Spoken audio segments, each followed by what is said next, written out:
বেতন সমন্বয়ের পর কাজে যোগ দিয়েছেন বেশিরভাগ পোশাক শ্রমিক। শিগগিরই বাস্তবায়নে মালিকদের প্রতি আহ্বান।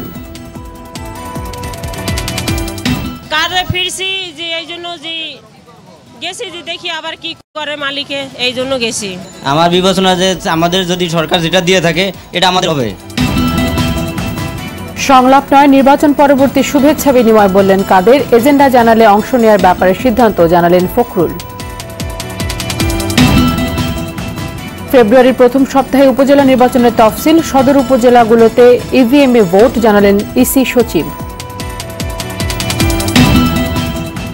এবং একাদশ সংসদে সংরক্ষিত নারী আসনে মহাজোটের মনোনয়ন প্রত্যাশীদের দৌড়ঝাঁপ। অতীত দেখে বিবেচনা বলছেন নীতি নির্ধারকরা।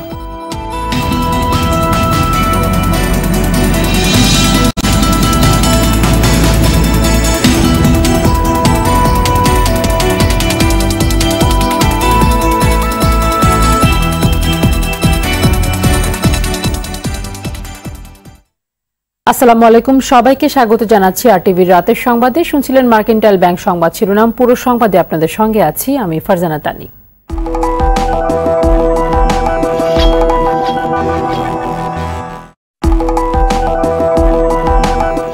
6টি গ্রেডে পোশাক শ্রমিকদের নতুন মজুরি কাঠামো ঘোষণার পর কাজে যোগ দিয়েছেন বেশিরভাগ শ্রমিক। নতুন কাঠামো বাস্তবায়নের আশ্বাসেই কাজে ফিরেছেন তারা। এই অবস্থায় আর যেন বিশৃঙ্খলা না হয় সেদিকে খেয়াল রাখতে শ্রমিক নেতাদের প্রতি আহ্বান জানিয়েছেন সংশ্লিষ্টরা। আরও দেখুন খান আলামিনের রিপোর্টে। তৈরি পোশাক শিল্প শ্রমিকদের ন্যূনতম মজুরি ৮,০০০ টাকা নির্ধারণ হয় গেল বছরের ২৫ নভেম্বর। পরের মাস থেকেই তা কার্যকর হওয়ার কথা ছিল। তা না হওয়ায় আন্দোলনে নামেন শ্রমিকরা। এ অবস্থায় ৬টি গ্রেড সংশোধন করে নতুন মজুরি কাঠামো অনুমোদন করেছে সরকার। জানুয়ারি মাসে যখন বেতন পাবেন এই হিসাবেই হবে এবং ফেব্রুয়ারি মাসে যখন বেতন পাবেন হবে এই টাকাটাও তখন আলাদাভাবে সেই সাথে সমন্বয় করে দিয়ে দেওয়া হবে। রোববার নতুন মজুরি কাঠামো ঘোষণার পর সোমবার নিজ নিজ কারখানায় কাজে যোগ দেন পোশাক শ্রমিকরা। ঢাকা, সাভার, আশুলিয়া, গাজীপুর, নারায়ণগঞ্জ, নরসিংদী সহ দেশের বিভিন্ন স্থানের কারখানাগুলোতে বেশিরভাগ শ্রমিকের উপস্থিতি ছিল। তাদের প্রত্যাশা, প্রতিশ্রুতি অনুযায়ী নতুন মজুরি কাঠামো বাস্তবায়ন হবে শিগগিরই। সরকারদের দেখা যাচ্ছে যে বিবেচনা করে দিতেছে যে এটা আমাদের ঘর ভাড়া, বাসা ভাড়া। আমার বিবেচনা যে আমাদের যদি সরকার যেটা দিয়ে থাকে এটা আমাদের হবে। সরকারে তোমাকে যাই দিছে, মালিকে তোমাকে তাই দিব। তোমরা কোনো জ্ঞান ভিত্তিতে যাবা না, তোমার কোনো আর কোনো দাবি নাই, এটা কইছে। কাজে ফিরছি যে এই জন্য যে গেছি যে দেখি আবার কি করে মালিকে, এই জন্য গেছি। পোশাক শিল্প যেন হোঁচট না খায় সেজন্য সরকার নির্ধারিত নতুন মজুরি মেনে নিয়ে শ্রমিকদের সুশৃঙ্খলভাবে কাজ করার আহ্বান জানালেন সংশ্লিষ্টরা। বিজিএমই, বিকেএমই বা গভর্নমেন্ট যেভাবে সিদ্ধান্ত নেয় আমরা ওই সিদ্ধান্তের মধ্যেই আছি। আর শ্রমিকরা যেটাতে সন্তুষ্ট থাকে, যেটা করলে সুন্দর হবে সেটার মধ্যে আমাদের কোনো আপত্তি নেই। নতুন কাঠামো বাস্তবায়ন হলে পোশাক শিল্পে বেতন বৈষম্য অনেকটাই কমবে বলে মনে করেন শ্রমিক নেতারা। খান আলামিন, আরটিভি, ঢাকা। নির্বাচন নিয়ে সংলাপ নয়, নির্বাচনের বিজয় পরবর্তী শুভেচ্ছা বিনিময়ের জন্য সব রাজনৈতিক দলকে চিঠি দেওয়া হবে বলে জানিয়েছেন আওয়ামী লীগ সাধারণ সম্পাদক ওবায়দুল কাদের। বিকেলে রাজধানীর বঙ্গবন্ধু অ্যাভিনিউতে দলীয় প্রধান কার্যালয়ে ঢাকা মহানগর দক্ষিণ আওয়ামী লীগ আয়োজিত বর্ধিত সভায় একথা বলেন তিনি। রাজনৈতিক দলগুলোকে গণভবনে নির্বাচন পরবর্তী সংলাপের কথা জানানোর একদিন পরেই উল্টো খবর দিলেন ওবায়দুল কাদের।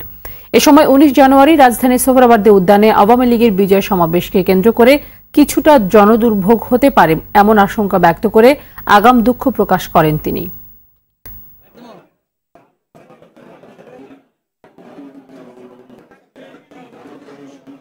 নির্বাচনের আগে ৭৫টির মতো রাজনৈতিক দল, ঐক্যফ্রন্ট সহ সেই সংলাপে অংশ নিয়েছিল।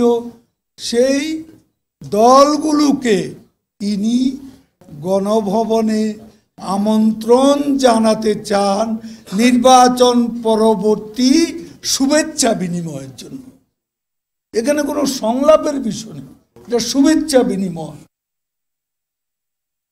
প্রধানমন্ত্রীর সাথে সংলাপের আগে এজেন্ডা জানতে চান বিএনপির মহাসচিব মির্জা ফখরুল ইসলাম আলমগীর। দুপুরে সিলেটে হযরত শাহজালাল রাদিয়াল্লাহু আনহু মাজার জিয়ারত শেষে সাংবাদিকদের তিনি বলেন, আগেরবারের মতো হলে সংলাপ অর্থবহ হবে না, শুধু ডাকলেই হবে না, আগ থেকে এজেন্ডা জানাতে হবে।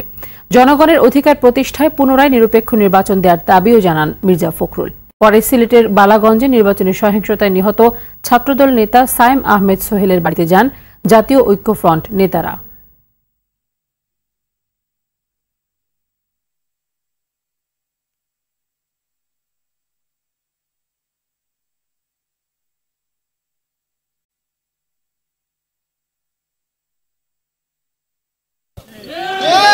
এটা প্রমাণ হয়ে গেছে 30 ডিসেম্বর আওয়ামী লীগ যে কতটা দুর্বল হয়ে গেছে, কতটা রাজনৈতিক ভাবে দেউলিয়া হয়ে গেছে, তার প্রমাণ তাকে ক্ষমতায় টিকে থাকতে। বিএনপির পুনর্নির্বাচনের দাবি বাস্তবসম্মত নয়। তারা সংসদে না এলে আরেকটি ভুল করবে বলে মন্তব্য করেছেন আওয়ামী লীগের উপদেষ্টা পরিষদের সদস্য তোফায়েল আহমেদ। দুপুরে ভোলার ইলিশা ও পরাণগঞ্জ বাজারে অগ্নিকাণ্ডে ক্ষতিগ্রস্ত এলাকা পরিদর্শন ও ক্ষতিগ্রস্তদের মাঝে টিন ও নগদ টাকা প্রদান শেষে এসব কথা বলেন তিনি। এ সময় 30 ডিসেম্বর নির্বাচনে জনতার বিজয় হয়েছে বলেও উল্লেখ করেন তোফায়েল আহমেদ।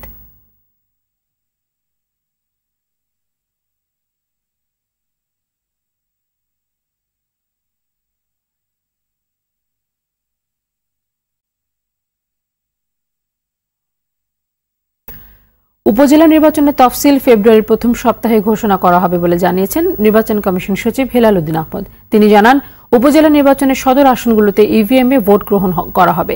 সোমবার বিকেলে রাজধানী নির্বাচন ভবনে কমিশন সভা শেষে সংবাদ সম্মেলনে একথা বলেন তিনি। এদিকে একাদশ সংসদে সংরক্ষিত নারী আসনে 50 জন জনপ্রতিনিধি নির্বাচনে আগামী 17 ফেব্রুয়ারি তফসিল ঘোষণা করা হবে বলে জানিয়েছে নির্বাচন কমিশন। সংসদ নির্বাচনের ফলাফলের গেজেট প্রকাশের 90 দিনের মধ্যে সংরক্ষিত নারী আসনে ভোট করার বাধ্যবাধকতা রয়েছে। বিষয়টি অবহিত হওয়ার পরে তারপরে 12 ফেব্রুয়ারির মধ্যে আমরা একটা ভোটার তালিকা প্রণয়ন করব। মহিলা সংসদ সদস্য নির্বাচনের জন্য তফসিল ঘোষণা করা হবে 17 ফেব্রুয়ারি। মনোনয়নপত্র দাখিলের তারিখ, সময় এবং মনোনয়নপত্র বাছাইয়ের সময় এবং প্রার্থিতা প্রত্যাহারের শেষ সময়, এগুলো আপনারা তখন জানতে পারবেন। পঞ্চম উপজেলা পরিষদ নির্বাচন, এটা প্রাথমিক সিদ্ধান্ত হয়েছে এইরূপ, সেটি হলো যে আগামী মার্চের প্রথম সপ্তাহ থেকে ধাপে ধাপে বিভাগ ওয়ারি, যে প্রশাসনিক যে বিভাগ আছে ওই বিভাগ ওয়ারি এই নির্বাচন অনুষ্ঠিত হবে। একাদশ সংসদের সংরক্ষিত আসনে সদস্য হতে মহাজোটের প্রায় 200 নেতাকর্মী ও সমর্থক প্রত্যাশা রয়েছেন। এরই মধ্যে দলের শীর্ষ পর্যায়ের সমর্থন পেতে বিভিন্নভাবে চেষ্টা চালিয়ে যাচ্ছেন তারা। নীতি নির্ধারকরা জানান, যারা দল ও সরকারের দুর্দিনে ত্যাগ স্বীকার করে বিভিন্ন সময়ে নিষ্ঠার সঙ্গে দায়িত্ব পালন করেছেন, এমন প্রার্থীরাই পাবেন চূড়ান্ত মনোনয়ন। আরও জানাচ্ছেন এহতেরামুল হক। বিশ্বস্ততার সহিত পালন করি।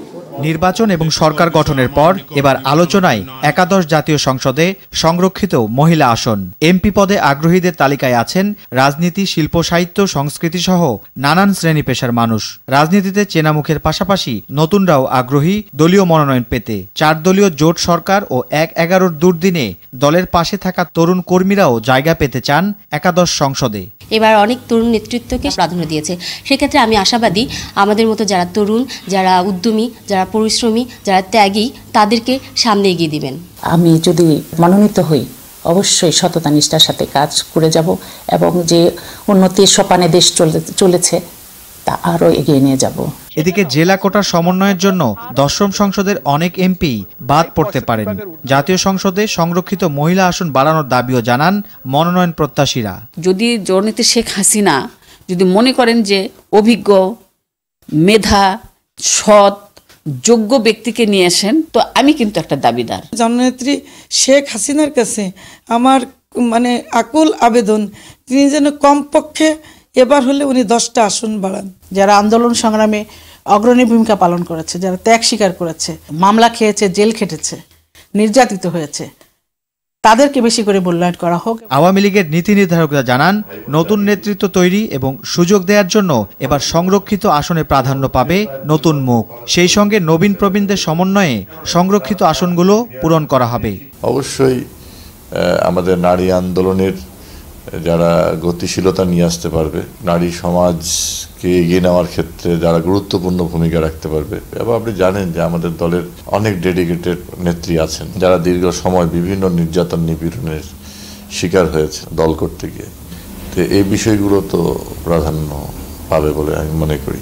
এবার সংরক্ষিত 50টি নারী আসনের মধ্যে 43টি আওয়ামী লীগ, জাতীয় পার্টি 4টি, ঐক্যফ্রন্ট 1টি এবং স্বতন্ত্র ও অন্যান্য দল মিলে পাবে 2টি আসন।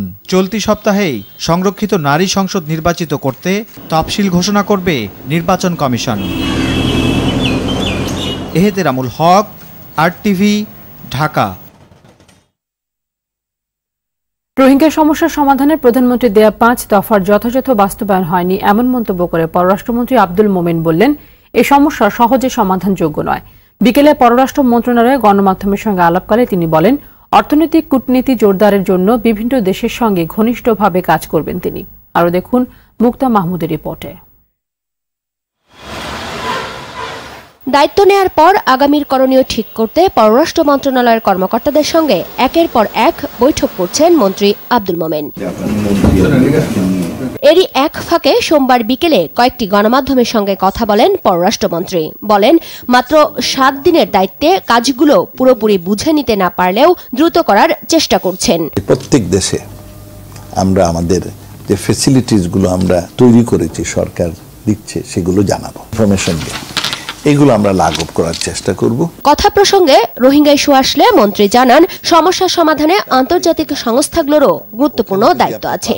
আর সমস্যা জিইয়ে থাকলে প্রতিবেশী দেশগুলোরও অসুবিধা হবে। আমি মনে করি যে এই সমস্যা সহজে সমাধান হবে না এবং সেই জন্য আমাদের অনেক কাঠখড়ি কুড়াতে হবে।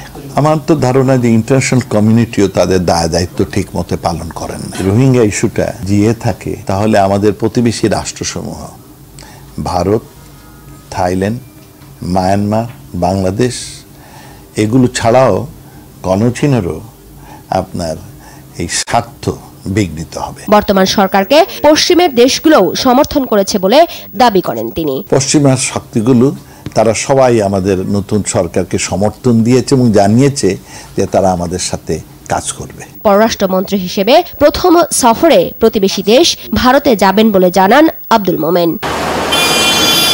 মুক্তা মাহমুদ, RTV, ঢাকা। সর্বত্র অগ্রাধিকার দিয়ে নারীদেরকে প্রতিষ্ঠিত করে দেশের উন্নয়ন কাজে অংশগ্রহণের সুযোগ সৃষ্টি করতে হবে বলে জানিয়ে ন্যাশনাল লাইফ ইন্স্যুরেন্সের চেয়ারম্যান আলহাজ মোর্শেদ আলম MP বলেছেন, বর্তমানে অর্থনৈতিকভাবে বাংলাদেশ মধ্যম আয়ের দেশে উন্নীত হয়েছে। নতুন কর্মসংস্থান সৃষ্টির মাধ্যমে 2041 সালে এটিকে উন্নত দেশে শামিল করতে হবে। দুপুরে দিনাজপুরের স্বপ্নপুরীতে ন্যাশনাল লাইফ ইন্স্যুরেন্স কোম্পানির উন্নয়ন সভা ও বীমা দাবি চেক প্রদান অনুষ্ঠানে এসব কথা বলেন তিনি। এ সময় ন্যাশনাল লাইফের মুখ্য নির্বাহী কর্মকর্তা জামাল M.A. নাসের সহ আরো অনেকে উপস্থিত ছিলেন। অনুষ্ঠানে 11 কোটি টাকার বীমা দাবির চেক গ্রাহকদের মাঝে প্রদান করা হয়।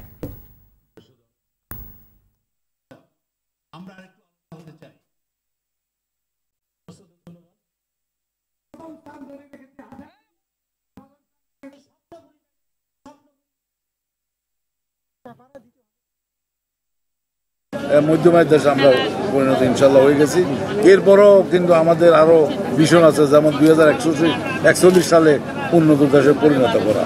আর বর্তমান প্রধানমন্ত্রী শেখ হাসিনা, ওনার যে বলিষ্ঠ নেতৃত্ব, এই নেতৃত্ব দিলে আমাদের সকল ভীষণগুলো একেবারে অচিরেই আমরা আমাদের এগুলো সাকসেস। 2019 সালে আমি ঘোষণা দিব যে বিশেষ কারণ ছাড়া 100% বীমা দাবি যথাসময়ের মধ্যে ন্যাশনাল লাইফ প্রদান করবে, যাতে আস্থার সংকটটা কেটে যায়।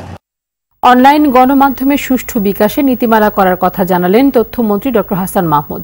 প্রিন্ট মিডিয়ার নবম ওয়েজ বোর্ড নির্ধারিত সময় বাস্তবায়ন হবে এমন আশ্বাস দিয়ে বললেন, ইলেকট্রনিক মিডিয়ার জন্যও ওয়েজ বোর্ড করা হবে। দুপুরে জাতীয় প্রেস ক্লাব, ফেডারেল সাংবাদিক ও ঢাকা সাংবাদিক ইউনিয়নের কার্যালয়ে নেতাদের সঙ্গে মত বিনিময়কালে এসব কথা বলেন তিনি। রিপোর্ট করছেন জাহিদ রহমান।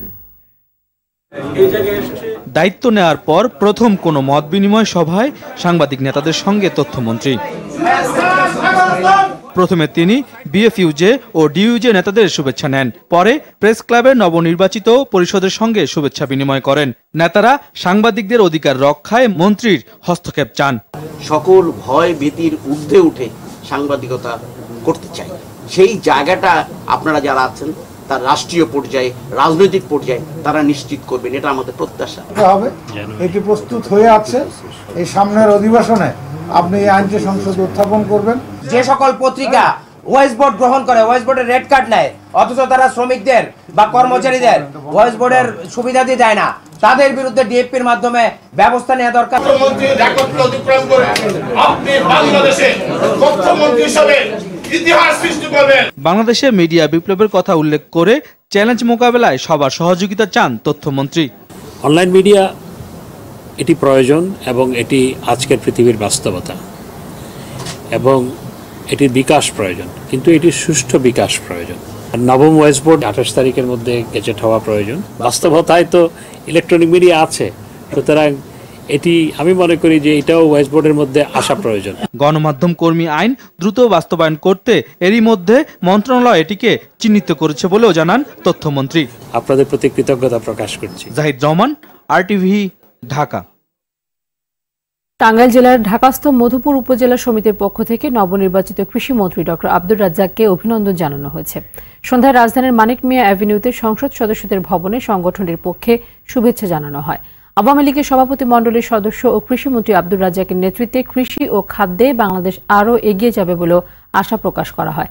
এ সময় ঢাকাস্থ মধুপুর উপজেলা সমিতির সভাপতি লুৎফুল আজম, সিনিয়র সহ সভাপতি নুরুল ইসলাম সহ অন্যরা উপস্থিত ছিলেন। 17 জানুয়ারি থেকে শুরু হচ্ছে 4 দিনব্যাপী আন্তর্জাতিক প্লাস্টিক মেলা। এবারের মেলায় অংশগ্রহণ করছে 19টি দেশ। প্লাস্টিক শিল্পের উন্নয়নে এই মেলা গুরুত্বপূর্ণ ভূমিকা রাখবে বলে জানান বাংলাদেশ প্লাস্টিক দ্রব্য প্রস্তুতকারক ও রপ্তানিকারক অ্যাসোসিয়েশন BPGME সভাপতি মোহাম্মদ জসিমউদ্দিন। সকালে রাজধানীর পল্টনে BPGME কার্যালয়ে সংবাদ সম্মেলনে তিনি কথা বলেন। এ সময় তিনি প্লাস্টিক শিল্পকে এগিয়ে নিতে দ্রুতই একটি অর্থনৈতিক জোনে এই শিল্পকে গড়ে তোলার আহ্বান জানান। পাশাপাশি দক্ষ জনবল তৈরিতে সরকারকে এখন গুরুত্বপূর্ণ সিদ্ধান্ত নেওয়ার দাবি করেন BPGME সভাপতি। 17 জানুয়ারি সকালে হোটেল রেডিসনে উদ্বোধনী ও 20 জানুয়ারি সমাপনী অনুষ্ঠান হবে বলেও জানান জসিমউদ্দিন।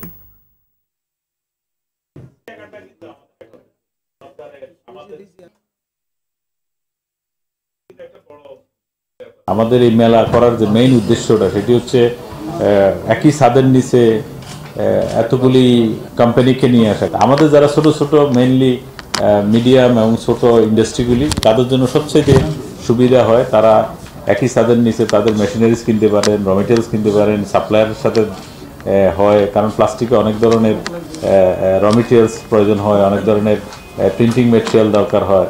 এগুলি তারা মানে তাদের কেনাকাটার জন্য মোল্ড ইন্ডাস্ট্রিগুলি আসে এখানে, তাদের জন্য সবচেয়ে সুবিধা হয়। যার কারণে এই মেলাটা খুবই পপুলার এবং এই মেলার কারণে বাংলাদেশে প্লাস্টিকের গ্রোথটাও অনেক বেড়ে যাচ্ছে।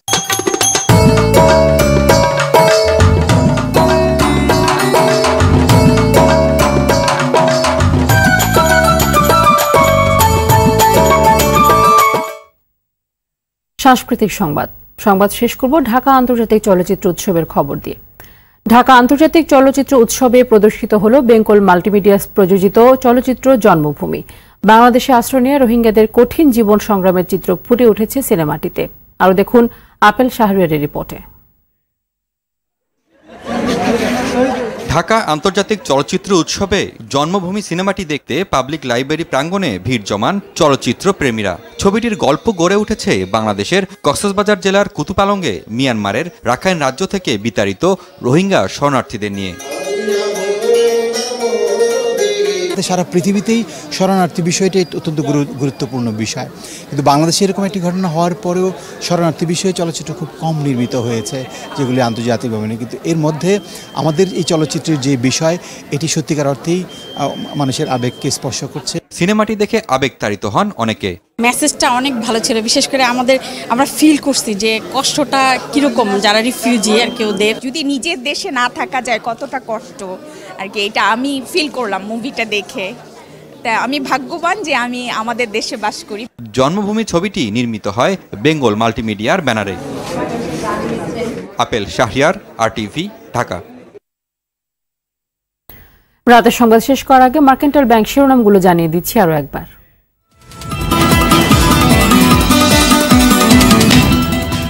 বেতন সমন্বয়ের পর কাজে যোগ দিয়েছেন বেশিরভাগ পোশাক শ্রমিক, শিগগিরই বাস্তবায়নে মালিকদের প্রতি আহ্বান।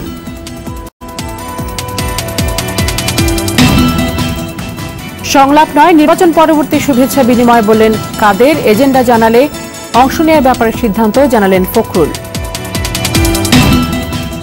ফেব্রুয়ারির প্রথম সপ্তাহে উপজেলা নির্বাচনের তফসিল, সদর উপজেলাগুলোতে ইভিএম এ ভোট, জানালেন ইসি সচিব। এবং একাদশ সংসদের সংরক্ষিত নারী আসনে মহাজোটের মনোনয়ন প্রত্যাশীদের দৌড়ঝাঁপ, অতীত দেখে বিবেচনা, বলছেন নীতি নির্ধারকরা। রাতের সংবাদ এই পর্যন্তই। আরটিভির সবশেষ সংবাদ জানতে যে কোনো মোবাইল ফোন থেকে 24141 নম্বরে ডায়াল করুন। আর মোবাইল ফোনে সংবাদ দেখতে অ্যাপ স্টোর, গুগল প্লে বা উইন্ডোজ স্টোর থেকে ডাউনলোড করুন আরটিভি অ্যাপস। এছাড়াও তাৎক্ষণিক ও বিনোদন সংবাদ জানতে বিশ্বের যে কোনো প্রান্ত থেকে ভিজিট করুন rtvonline.com এবং youtube.com/rtvnews। ধন্যবাদ সবাইকে।